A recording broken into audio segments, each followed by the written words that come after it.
नमस्कार मित्रांनो, सुस्वागतम. मुरंबा मालिकेच्या आजच्या भागामध्ये अक्षय मात्र आता आरोहीला अगदी रागावून म्हणत असतो की हे बघ, मला प्रॉमिस कर, यापुढे तू हा विषय नाही काढणार. बघितलंस ना आत्याला किती त्रास होतो. इरावती आता तिला त्रास होण्याचं नाटक करते, कारण आरोहीच्या मनातून रमा ही कायमची गेली पाहिजे यासाठी आता तिचेही सर्व नाटक तर सुरू असतं.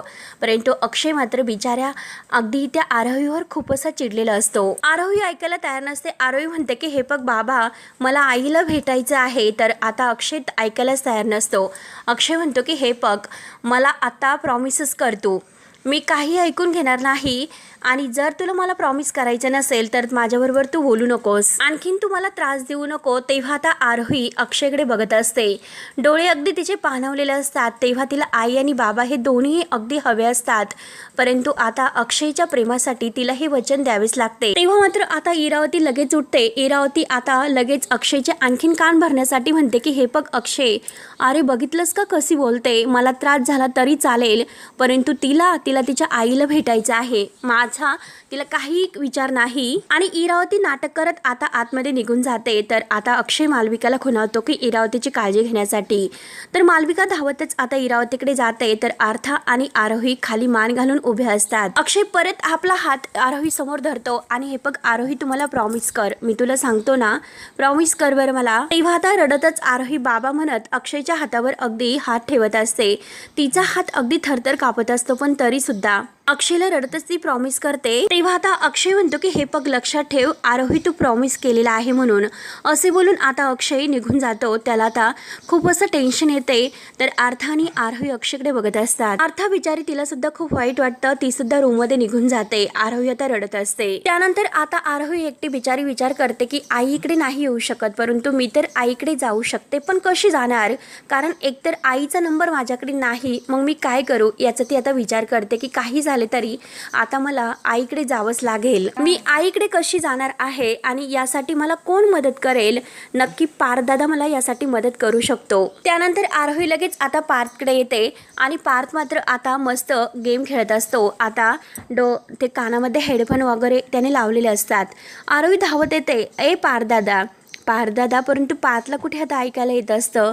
तेव्हा आता जोरात ती अगदी पार्थदादाच्या डोक्यात मारते आणि जोरात ओरडते. तेव्हा पार्थ कुठे आता अगदी त्याच्या कानामध्ये आता आरोहीचंही बोललं जातं आणि विचारतो की काय ग. तर आता आरोही सांगते की अरे पार्थदादा, मला तुझी एक मदत हवी आहे. त्यावर आता पार्थ म्हणतो की नाही, हे बघ मी बिजी आहेस. आरोही म्हणते की बिजी आहेस का तू नक्की. तर आता पार्थ म्हणतो की हो 300%. आरोही विचारते की खरंच, बरं ठीक आहे, चल मी तुझा गेम बंद करते, करू. तेव्हा आता पार्थ काही ऐकायला तयार नसतो. तो म्हणतो की हो कंटिन्यू कर, कारण तो सुद्धा आता जरा घमरघटच असतो. तर आरोही म्हणते की बरं ठीक आहे, परंतु आरोही त्याला शेरा सव्वा शेर असते. मी तुझ्या ह्या गेमबद्दल सर्वांना सांगते. कॉलेजच्या फीमधून जे काही पैसे आहेत तर त्या पैशातून जे काही गेम्स आहेत ते डाउनलोड करून ठेवतोय, हे मी सगळ्यांना सांगणार आहे. तर तेव्हा आरोही अगदी जाण्याचं नाटक करते. तर आता लगेच पार्थ हा ठिकाणावर येतो. पार्थ लगेच अगदी प्रेमाने अगदी लाडाने आरोहीला गोड बोलत म्हणतो की काय ग आरोही, अगं बोल ना, काय हवं आहे तुला, अगं सांग तर खरी. तर आरोही म्हणते की बरं ठीक आहे, चल सांगते. आणि तू कॅम्प्युटर जिनियस आहे, त्यासाठी मला तुझ्याकडून एक ॲड्रेस शोधून हवा आहे. तेव्हा पार्थ विचारतो की कुणाचा. तर आरोही म्हणते की आर.के. मॅडम पाचगणी. तर पार्थ विचारतो की अगं त्या आर.के. मॅडम तर आपल्या शाळेच्या ट्रस्टी आहेत. आरोही म्हणते की चल पटकन दे, मला अगदी तो पत्ता हवा आहे. तेव्हा पार्थ लगेच आता कॅम्प्युटरवर तो पत्ता शोधत असतो. तेव्हा पार्थ लगेच आता एका कागदावर तो ॲड्रेस काढून देतो आणि आरोहीच्या हातात देतो. तेव्हा आता पार्थ म्हणतो की हे बघ, मी तुला ॲड्रेस दिलेला आहे, तू जाशील ना बरोबर. तर आता आरोही म्हणते की ठीक आहे, मी जाईल बरोबर. त्यानंतर मात्र आता लगेच तो आरोहीला समजावत असतो आणि आरोही मात्र आता त्याचं सर्व काही ऐकते. आरोही म्हणते की चल खरंच थँक्यू बरं का दादा. तर आता पार्थ म्हणतो की हे बघ, आता गेमबद्दल कुणाला काहीच सांगू नको. तर आरोही म्हणते की ठीक आहे दादा. तेव्हा आता तो ॲड्रेस बघून आरोही खूपच खुश होते आणि म्हणते की आई चल, मी येते तुला भेटायला. त्यामुळे आरोहीला आता आईला भेटायला जायचं म्हणून खूप असा आनंद झालेला असतो. त्यानंतर आता इकडे रमा मात्र आता साखरपुड्यासाठी तयार होत असते आणि ज्या तिच्या त्या नोकरानी आहे तर त्या तिला तयार करत असतात. आता ती नोकरानी म्हणते की खरंच खूपच सुंदर दिसतात मॅडम, तुम्हाला कोणाची नजर लागायला नकोय. आणि हे बघा मॅडम, प्रत्येक मुलीचं हे स्वप्न असतं की तिला चांगला समजून घेणारा जोडीदार असावा आणि आपल्याला जीव लावेल, आपल्याला माया करेल, छान असा राजा राणीचा हा सुखी संसार असावा आणि फुलासारखं एक असं गोजिरवानं लेकरू असावं. तेव्हा आता लगेच रमाला आरोहीची आठवण होते. तेव्हा आता रमाला लगेच आता जेव्हा आरोहीने तिला आणि अक्षयला गाडीत बसण्यासाठी एकत्र नेलेले असते, हाताला धरून ते क्षण आठवतात. तर आता त्या नोकरानी आहे तर त्या ताई म्हणतात की खरंच मॅडम, आज तुमचं स्वप्न पूर्ण होणार आहे, खरंच खूप सुंदर दिसतात. तेव्हा त्या रमा थोडीशी असते, परंतु आता तिच्या चेहऱ्यावर तो आनंद नसतो जो अक्षयच्या प्रेमाचा असतो. रमाच्या डोळ्यात मात्र थोडंसं पाणी येते. तेव्हा आता त्या ताई विचारतात की काय हो मॅडम, अहो काय झालं, तुमच्या डोळ्यामध्ये पाणी का, अण्णासाहेबांची आठवण येते का, त्यांची तुम्हाला काळजी वाटते का. परंतु हे बघा मॅडम, अहो साई सर तर अगदी लग्न करून इथेच राहणार आहे, तरी सुद्धा तुम्हाला का असं वाटतं. आणि हे बघा मॅडम, तुमचं सासरच हे माहेर असणार आहे, मग कशाला तुम्ही इतकी काळजी करतात बरं, इतकं टेन्शन तुम्ही का घेतात. आणि तेवढ्यात तेथे साई येतो. साई आता रमाला बघतो आणि विचारतो की रमा, आणि रमाला म्हणतो की खरंच खूप छान वाटतात. तेव्हा आता त्या ताई म्हणतात की खरंच देवाने स्वर्गातच तुमची गाठ बांधलेली आहे असं वाटतं. तेव्हा आता साई रमाजवळ येतो आणि रमाला म्हणतो की तुम्ही कितीही अश्रू लपवण्याचा प्रयत्न जरी केला तरी सुद्धा तुमच्या चेहऱ्यावरून ते स्पष्ट मला दिसते. तेव्हा आता रमा म्हणते की साई हे बघा मी खुश आहे. तेव्हा आता साई म्हणतो की हे बघा ऐका, तुम्ही मनापासून खरंच खूप खुश आहात का. पहिली गोष्ट वेगळी होती, परंतु अक्षय आणि आरोही तुमच्या आता खूप अशा जवळ आलेल्या आहेत, त्यामुळे मी तुम्हाला हे विचारतो. त्यावर आता रमा म्हणते की हे बघा, अक्षयचा आणि माझा संबंध आहे तर तो फक्त ऑफिस पुरता आहे साई, एक एम्प्लॉई आणि बॉस याच्या पलीकडे आमच्यामध्ये कोणतंही असं नातं नाही.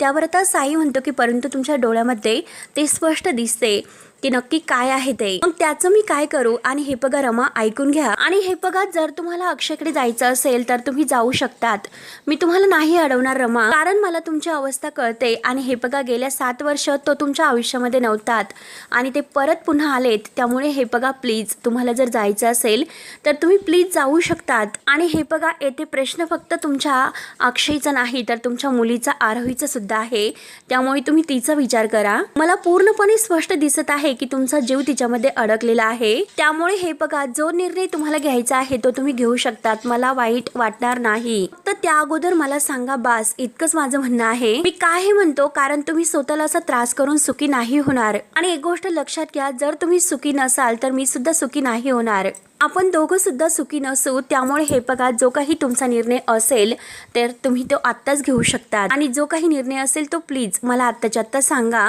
तरी सुद्धा आता तुम्ही या साखरपुड्यासाठी आणि लग्नासाठी तयार असेल, पण तरी सुद्धा मी या लग्नासाठी तयार असेल. आणि जर आता तुम्हाला सगळं काही विसरावं लागेल, माझ्याबरोबर लग्न करायचं असेल तर अक्षयला विसरावं लागेल, आणि जो काही तुमचा जुना भूतकाळ आहे तो सुद्धा अगदी विसरून पुढे चालावं लागेल, तरच या लग्नासाठी तुम्ही तयार व्हा.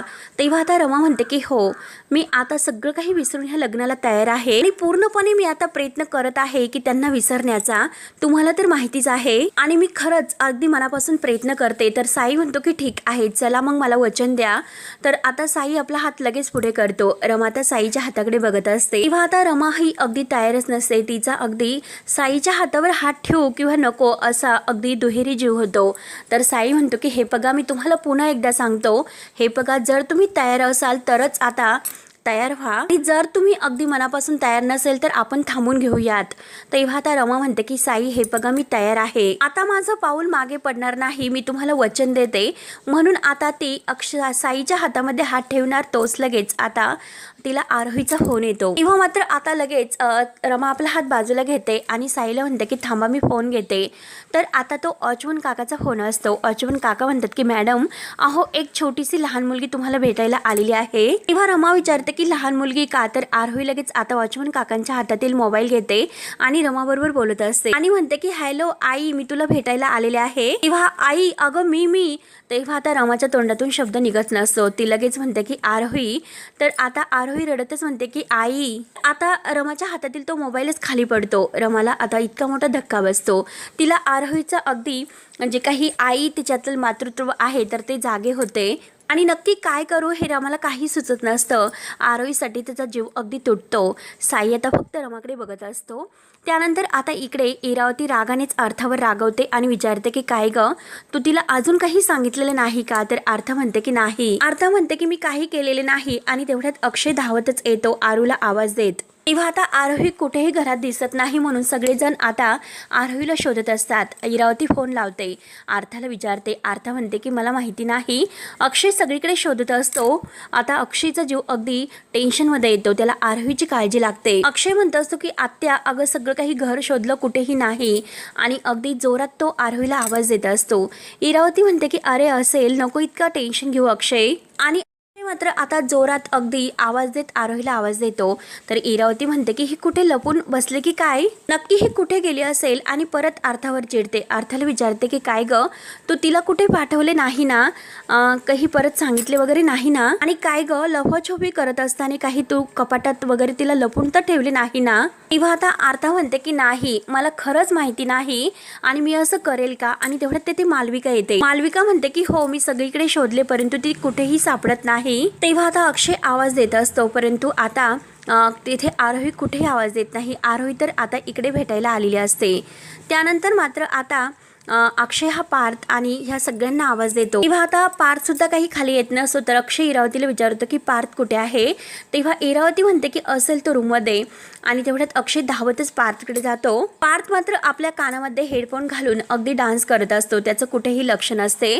तेव्हा आता अक्षय तेथे येतो आणि जोरात ओरडतो की पार्थ पार्थ, परंतु तरी सुद्धा पार्थ लक्ष देत नाही. तर अक्षय आता त्याच्या कानातील अगदी ओढून काढतो आणि आता अक्षय त्याला विचारतो की आरू कुठे आहे? तेव्हा आता पार्थ म्हणतो की काका, अरे मला नाही माहिती की ती कुठे गेली असेल. तेव्हा अक्षय विचारतो की अरे ती तुला कुठे दिसली का? तिने काही तुला विचारलं होतं का? तुला अंदाज आहे का? विचार कर थोडासा, ती कुठे गेली असेल.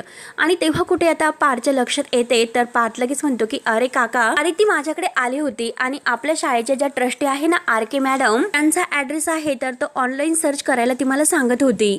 ॲड्रेस आहे तर मी तिला तो पेपरवर लिहून दिला. तेव्हा आता अक्षयच्या लक्षात येते की म्हणजे आरोही रमाकडे गेलेली आहे. तर तेव्हा आता अक्षयला आणखीन टेन्शन येते. तर आता पार्थ पुन्हा आपल्या कानामध्ये ते हेडफोन घालतो आणि आपल्या याच्यात मग्न होतो. परंतु अक्षयला राग येतो. अक्षय आता रागात त्याच्या कानातील हेडफोन काढतो, बाजूला फेकून देतो आणि तेथून परत बाहेर येतो. तेव्हा मात्र आता लगेच अक्षय बाहेर आल्यानंतर तो अर्थाकडे रागाने बघतो आणि आत्याला म्हणतो की आत्या, आरोही रमाकडे गेलेली आहे. ते ऐकून इरावती आत्या आणि मालविकाला धक्का बसतो. इरावती आत्या म्हणते की अक्षय काय बोलतोस, कुणाकडे? रमाकडे? अक्षय म्हणतो की हो, ती रमाकडे गेलेली आहे आणि तिला पार्थने मदत केली, तिला पत्ता शोधून दिला आणि एकट्या गेल्यात मॅडम. म्हणून अक्षय आता रागातच अगदी जायला निघतो. तर इरावती आत्या म्हणते की अरे मी येऊ का? म्हणून आता इरावती आत्या अक्षयच्या मागे धावतच निघून जाते. तेव्हा मात्र आता आरोही अगदी इकडे आलेली असते आणि रमा धावतच तिच्यासाठी अगदी काही न विचार करता बाहेर येते. तर आता आरोही तिला बघून खूप खुश होते. रमा विचारते की आरोही तू? तर आता मात्र आरोही म्हणते की आई, तूच माझी खरी आई आहे ना? मला कळलंस, अगं तूच माझी आई आहे. तर तेव्हा मात्र आता रमा धावतच येते आणि रमाच्या डोळ्यातून आनंद अश्रू येत असतात. तेव्हा आरोही आणि रमा एकमेकींकडे धावत येतात, एकमेकींना घट्ट अशी मिठी मारतात. इतक्या दिवसातून आज मिळाली की पुन्हा आता अगदी खऱ्या नात्याने भेटतात. एकमेकींना एकमेकींची ओळख झालेली असते. एका मायलिकीचं प्रेम आता या दोघींच्या अगदी ह्या भेटण्यातून दिसून येते. आता अण्णा हे सगळे पाहुणे मंडळींचं अगदी स्वागत करत असतात. सर्व शिक्षक स्टाफ आलेला असतो. अण्णा आता सर्वांना म्हणतात की चला, साखरपुड्याचं एक निमित्त आहे परंतु तुम्ही सगळेजण आता घरी आलात, खरंच खूप छान वाटतं. म्हणून पाहुण्यांचं ते स्वागत करत असतात आणि तुम्ही बघत राहा. हा साखरपुडा फक्त एक छोटंसं निमित्त आहे परंतु लग्न मात्र साई आणि रमा या दोघांचं अगदी धुमधडाक्यात करायचं आहे. तर सगळ्यांनी बघतच राहतात आणि तेवढ्यात तेथे साई येतो. तर अण्णा आता खुशून म्हणतात की अरे जावई बापू आलेत. तेव्हा आता साई अण्णांना जरा बाजूला बोलावतो. तर अण्णा आता पाहुण्यांना म्हणतात की बरं ठीक आहे, आलोच मी. आणि साई जवळ येऊन विचारतात की काय रे साई, अरे काय झाले? तेव्हा आता अण्णा आणि साई थोडेसे बाजूला येतात. तर साई अण्णा साहेबांना म्हणतो की हे बघा, मला तुमच्याशी थोडंसं बोलायचं आहे. तर त्यावर आता अण्णा म्हणतात की हे बघ, त्याच्या अगोदर मला तुझ्याशी बोलायचं आहे रे साई. तेव्हा आता अण्णा इतके खुश असतात, ते साईला अगदी जवळ घेतात आणि म्हणतात की साई हे बघ, आज तुझ्या आणि रमाचा साखरपुडा आहे आणि थोड्याच दिवसात तुमचं लग्न सुद्धा होईल. त्यामुळे हे बघ बाळा, मला एक वचन देशील का? माझ्या रमाला अगदी आयुष्यभर तू सुखात आणि आनंदात ठेवशील. अण्णांच्या डोळ्यात भरून येतात. तिला कधीही साई तू दुखू नकोस, कायम तिला सुखात ठेव, अगदी तिची साथ देत तू कायम तिच्या सोबत राहा. देशील का तुम्हाला हे वचन? साई आता अण्णांकडे बघत असतो, कारण साईच्या मनात जे काही आहे ते जर अण्णांना सांगितले तर काय होईल. आता नक्की साई पुढे दोन प्रश्न पडतात, एक त्याला अण्णांचा विचार आणि एक तर रमाचा विचार. तेव्हा आता साई हा अण्णांचा हात हातामध्ये घेतो आणि म्हणतो की अण्णासाहेब हे बघा, मी तुम्हाला आज वचन देतो की आयुष्यभर मी रमाची काळजी घेईल, मी त्यांना सुखात ठेवील. तेव्हा आता अण्णांना खूप असा आनंद होतो. अण्णा म्हणतात की खरंच थँक्यू. आणि तेवढ्यात अण्णांचे जे काही दोस्त आहेत तर ते येतात आणि अण्णासाहेब लगेच आता त्यांच्यात अगदी मग्न होतात, त्यांचं स्वागत वगैरे करतात. अण्णा अगदी इतके उत्साही असतात, अगदी सर्व पाहुण्यांचं स्वागत अगदी आनंदाने करत असतात, त्यांचा पाहुणचार वगैरे. त्यानंतर आता इकडे रमा आणि आरोही एकमेकींना भेटतात. तर आता रमा म्हणते की हो बाळा, अगं मीच तुझी आई आहे. आणि दोघे आता पुन्हा एकमेकींना घट्ट असे मिठी मारतात. रमाच्या डोळ्यातून खळखळ पाणी येत असते आणि ती आरोहीचे छान असे गोड गोड पापे घेत असते आणि खूप रडत ती आरोहीच्या हातात घेते आणि म्हणते की हो मीच तुझी आई आहे. हो मात्र आता रमा जेव्हा आरोहीच्या डोळ्यातील पाणी पुसते तर आरोही आपल्या लगेच आता आईला म्हणते की आई हे बघ, तू माझ्या डोळ्यातील पाणी पुसलं ना, आता मी तुझ्या डोळ्यातील पाणी पुसते. आणि हे बघ आई, मी आता आले ना, तू रडू नकोस बरं. आई मी तुला खरंच खूप मिस केलं अगं, 1 वर्षापासून मी तुला शोधते. म्हणून ती आता रमाच्या हाताचे गोड गोड पापे घेत असते. इतका आनंद आज आरोहीला झालेला असतो आणि रमाला सुद्धा. तेव्हा मात्र आता जे अक्षय बरोबर ती करत असते तर तसं आता ती लगेच रमाबरोबर सुद्धा करते आणि म्हणते की स्माईल प्लीज आई. तेव्हा आता रमाला हसू येते. तर आता आरोही खुशून म्हणते की आई अगं, तू हसल्यावर किती सुंदर दिसतेस ग. तेव्हा रमाला इतका आनंद झालेला असतो आणि तेव्हा रमाच्या लक्षात येते, ती आरोहीला विचारते की बाळा तू एकटी कशी आलीस ग, आणि घरी माहिती आहे का तू इकडे आली म्हणून. तेव्हा आता लगेच आरोही म्हणते की मी माझा पिकी बँक आहे तर तो तोडला, त्यातून पैसे घेतले, रिक्षावाले काकांना दिले आणि इकडे आले तुला भेटायला. घरी कुणाला याबद्दल माहिती नाही की मी कुठे आले ते. त्यावर आता रमा म्हणते की बाळा हे बघ, असं एकटं नाही करायचं, असं न सांगता कधीच अगदी यायचे नाही आणि कुठे जायचं सुद्धा नाही. अगं तुझे बाबा तुझी काळजी करत असेल. आणि तेवढ्यात अक्षय हा गेटमधून आत येणार, तोच लगेच वॉचमन काका त्याला अडवतात आणि म्हणतात की ओ थांबा बरं, आतमध्ये तुम्ही कुठे चालला. तर अक्षय म्हणतो की हे बघा, माझी लहान मुलगी इकडे आलेली आहे, मला जायचं आहे. तेव्हा आता वॉचमन काका विचारतात की कोणती लहान मुलगी. तेव्हा मात्र आता अक्षय म्हणतो की हे बघा अहो, आता एक लहान मुलगी तिकडे गेलेली आहे. तर आता तो वॉचमन काका ऐकायला तयार नसतात. तर ते म्हणतात की तुझ्याकडे रजिस्ट्रेशन आहे का आत येण्याचं, तुम्हाला अगदी इन्व्हिटेशन आहे का. तेव्हा मात्र आता वॉचमन काका अक्षयला काही आतमध्ये येऊन देत नसतात आणि अक्षय ऐकायला तयार नसतो की हे बघा, माझी लहान मुलगी तिकडे आलेली आहे, प्लीज मला तिला घ्यायला आतमध्ये येऊन द्या.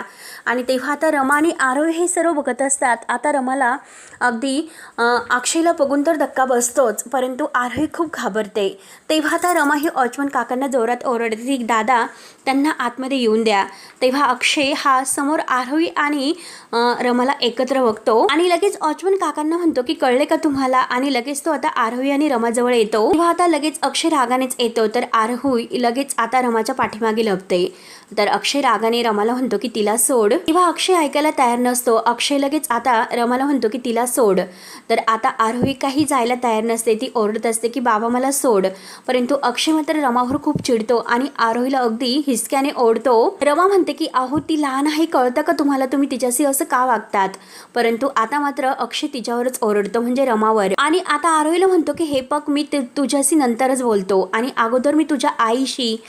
आणि परत बोलायचं बंद होतो आणि परत आता लगेच तो रमाला म्हणतो की मला तुमच्याशी बोलायचं आहे. आणि हे बघा, तुम्ही माझ्या मुलीला माझ्यापासून दूर करण्याचा प्रयत्न करतात, तिला फूस लावतात आणि फूस लावूनच तुम्ही तिला इकडे बोलावून घेतलं, हो की नाही. तेव्हा आता रमा म्हणते की हे बघा, तुमचा काहीतरी गैरसमज होतोय, मी असं नाही केलेलं. रमाला आता खूप आणखीनच वाईट वाटतं, कारण अक्षय रमावर आणखीन आरोप करत असतो. तर अक्षय म्हणतो की ठीक आहे, तुम्ही असेच केलं आणि असंच करतात, तुम्हाला सवय आहे ती, कायम असंच करतात आणि तुम्हीच आता हूस लावून तिला मुद्दाम येथे बोलावून घेतलेला आहे. तर आता रमाला सुद्धा राग येतो. रमा म्हणते की हे बघा, मी तुम्हाला एकदा सांगते की ह्या भाषेत येथे माझ्याशी नाही बोलायचं. एकतर समोरच्याचं अगोदर ऐकून घ्यायला शिका. तेव्हा आता अक्षय म्हणतो की मला काही एक ऐकून घ्यायचं नाही. अक्षय म्हणतो की ती माझी मुलगी आहे. तर रमा सुद्धा म्हणते की तुमच्या एकट्याची ती मुलगी नाही. तेव्हा असं करता करता रमा आणि अक्षय या दोघांमध्ये इतके वाद होत असतात. रमा वाटेल तसं अक्षयला बोलते आणि अक्षय सुद्धा अगदी वाटेल तसे रमावर आरोप करतो. आणि आता आरोहीला अगदी एकमेकांकडे ओढत असतात. आरोही आता दोघांकडे एकटक बघत असते. बिचारीला हसू सुद्धा येत असते. तेव्हा आता अक्षय जे काही आरोप करतो आणि जे काही वागतो तर रमाला राग येतो. रमा म्हणते की ही सवय अगोदर बंद करा. कळते ना तुम्हाला, समोरच्यांचं ऐकून घेत नसतात. आता तर आपल्याला 7 वर्षांची मुलगी आहे तरी सुद्धा. आणि रमा आता बोलून जाते आणि परत शांत होते आणि परत म्हणते की तुमचं नेहमीचं आहे की समोरच्याचं काही ऐकून घ्यायचं नसतं आणि मोरीसारखं अगदी तडतड तडतड करत बसायचं. आरोहीला इतकं हसू येत असते. आरोही मात्र दोघांकडे बघून हसत असते. तेव्हा अक्षय सुद्धा चिडून रमाला म्हणतो की तुम्ही सुद्धा त्या मांजरीसारखं असं चिडतात आणि वस्कन अंगावर येतात, त्याचं काय करायचं बरं. तेव्हा आता लगेच रमा सुद्धा चिडते. रमा म्हणते की हे बघा, मी मांजर नाही, कळते ना तुम्हाला. तर अक्षय म्हणतो की तो भोपळा, तो वेडा भोपळा तेव्हा सुद्धा चालत नव्हतं आणि आता सुद्धा चालत नाही. तर रमा म्हणते की वेडा भोपळा माझा नाही तर तुमचा आहे, तुमचा भोपळा तुम्हीच चालवा. आणि आता आरोहीला इतकं हसू येत असते आणि आरोही लगेच आता मध्ये येते आणि बास करा बास असं आता म्हणत असते. आणि आता दोघांकडे बघून अगदी खोशून म्हणते की खरंच तुम्ही दोघं किती क्यूट भांडतात, मला खरंच खूप आवडलं तुमचं भांडण. तेव्हा आता अक्षय आणि रमा दोघेही शांत होतात आणि एकमेकांकडे बघत असतात. त्यानंतर मात्र आता तेवढ्यात साई बाहेर येतो. तेव्हा मात्र आता साई हा रमाकडे बघतो आणि रमा अगदी अक्षयकडेच बघत असते. तर अक्षय आता रागाने साईकडे बघतो आणि साई आता कशाचाही विचार न करता लगेच अगदी येतो. रमाजवळ येऊन तो रमाचा हात धरतो आणि तिला आत घेऊन जात असतो. तेव्हा आता आरोही ओरडते की बाबा प्लीज आईला थांबवा, आईला थांबवा ना. तेव्हा आता अक्षय म्हणतो की आरो प्लीज तू ओरडू नकोस. ती अक्षयच्या हातातील हात अगदी सोडवण्याचा खूप प्रयत्न करत असते आणि आता खूप रडते, कारण आईला आत म्हणजे साई घेऊन गेला म्हणून. अक्षय आता बघतच असतो. अक्षयला खूप असं वाईट वाटतं पण तरी सुद्धा त्या आपल्या डोळ्यातील पाणी चोरतो. त्यानंतर आता इकडे अण्णांची खूप घाई सुरू असते की जा शांताबाई, अहो लवकर ते दोघांना तुम्ही घेऊन या, लोक वाट बघतात. साईला आता खूप राग आलेला असतो. साई ओढतच रमाला घेऊन येतो आणि अण्णासमोर येऊन उभा करतो. तेव्हा आता रमा ही साईचा हात सोड म्हणत असते. तर अण्णा आता ते दोघांकडे बघतात. अण्णांना असं वाटतं की नक्की यांचं काय झालं असेल. तेव्हा मात्र आता रमाच्या डोळ्यात पाणी बघून अण्णा विचारतात की साई हे सर्व काय चालले. तर साई म्हणतो की अण्णासाहेब मला तुमच्याशी महत्त्वाचं बोलायचं आहे, ते पण आत्ताच्या आत्ता. तेव्हा आता जे आलेले पाहुणे मंडळी आहे ते सर्वजण आता बघत असतात. तेव्हा आता अण्णा रमाला विचारतात की तू काही पुन्हा बोललीस का. तर रमा नाही म्हणत असते. रमाच्या डोळ्यात मात्र आता पाणी असतं. तेव्हा मात्र आता लगेच अण्णा हे शांताबाई आणि दिनेश यांना पाहुण्यांना बाहेर घेऊन जायला सांगतात. तेव्हा आता ते दोघे सगळ्या पाहुण्यांना बाहेर घेऊन जातात. तर अण्णा अगदी साईला म्हणतात की बोल साई, तुला काय बोलायचं आहे नेमकं. तेव्हा आता साई स्पष्ट शब्दात म्हणतो की अण्णा साहेब मी हा साखरपुडा नाही करू शकत. हे ऐकून आता अण्णांना खूप एक धक्काच बसतो आणि रमाला सुद्धा. रमा आता साईकडे बघत असते. अण्णा म्हणतात की साई काय झाले, तुला वेड लागले का, तू असं का बोलतोस. आणि आता अण्णा खूप असे रागावतात. अण्णा म्हणतात की अरे तू काय बोलतोस, हे तुझं तुला कळतं का. अरे तू आत्ता मला सांगतो की हा साखरपुडा नाही करायचा म्हणून. अरे पाहुणे आलेले आहे दारात, घरामध्ये इतके पाहुणे आलेले असताना सुद्धा तुमचं नेमकं काय सुरू आहे, हे काय चाललं. तेव्हा आता साई तरी सुद्धा म्हणतो की अण्णासाहेब मी हा साखरपुडा करायला तयार नाही. तेव्हा आता अण्णा म्हणतात की साई तू काय बोलतोस. तर रमा म्हणते की साई हे बघा साई. तर आता साई रमाकडे बघत आता म्हणतो की हे बघा मला प्लीज बोलून द्या. तर साई आता अण्णांना म्हणतो की अण्णासाहेब हा साखरपुडा न करण्यामागे माझं फक्त एकच कारण आहे. तर अण्णा विचारतात की काय कारण आहे ते. तेव्हा आता साई अण्णाकडे बघतो आणि म्हणतो की तुम्ही. तेव्हा आता अण्णा म्हणतात की काय मी.